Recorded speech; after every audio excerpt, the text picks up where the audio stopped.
Hi everyone, আপনাদের সবাইকে রিয়াস বং কিচেনে স্বাগত। আশা করছি আপনারা সবাই ভালো আছেন।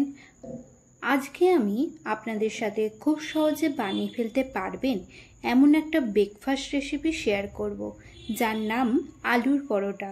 স্টেপ বাই স্টেপ যদি ফলো করেন তাহলে আলুর পরোটা হবে নরম তুলতুলে আর খেতেও হবে সুস্বাদু। চলুন রান্নাটা শুরু করা যাক।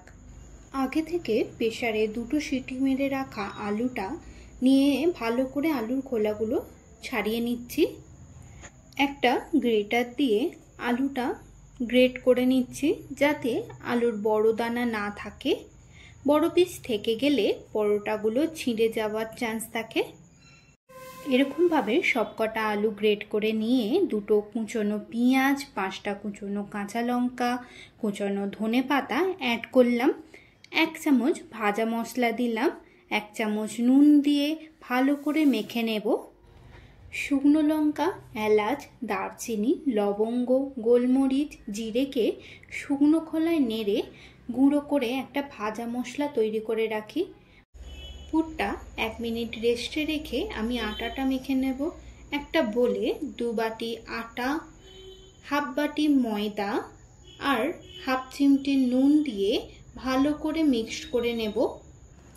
অল্প অল্প করে জল দিয়ে একটা মন্ড তৈরি করে নিচ্ছি। বেশি নরম করে মাখবেন না, কারণ আলু নরম হয়, তাতে পুরটা বেরিয়ে যাওয়ার চান্স থাকে।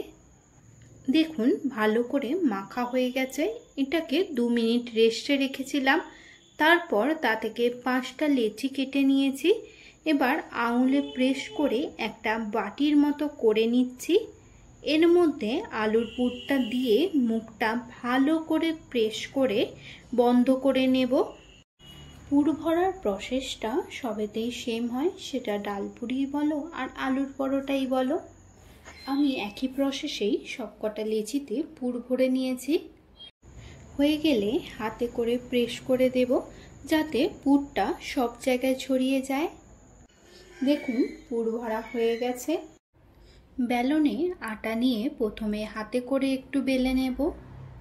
তারপর বাকিটা বেলনের মাধ্যমে আস্তে করে বেলবো। এই টাইমটায় একটু ধৈর্য ধরে বেলতে হবে। যতক্ষণ এদিকে আমি বেলছি ততক্ষণে চাটুটা হালকা আঁচে বসিয়ে আমি একটু গরম করে নিয়েছি। দেখুন পরোটাটা কি সুন্দর গোলভাবে বেলা হয়েছে। এবার আমি পরোটাটাকে চাটুতে দিয়ে দেব। চাটুতে দিয়ে ভালো করে শিখতে হবে। আমি এপিট ওপিট করে ভালো করে এটাকে শিখে নেব, যাতে পরোটাটা কাঁচা না থাকে। আপনারা আলুর পরোটাকে 2 ধরনের ভাজতে পারেন।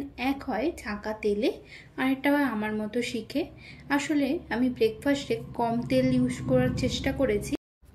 1 চামচ সাদা তেল এক পিঠে ভালো করে মাখিয়ে নিয়ে অপর পিঠে আরেক চামচ সাদা তেল ভালো করে মাখিয়ে নিয়ে প্রেস করে করে ভাজলেই রেডি আলুর পরোটা।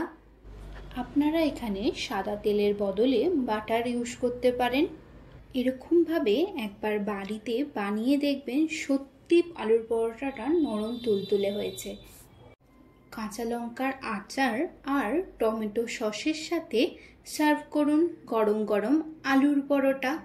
ভিডিওটা ভালো লাগলে লাইক অ্যান্ড শেয়ার করবেন, সাবস্ক্রাইব করতে ভুলবেন না। ধন্যবাদ।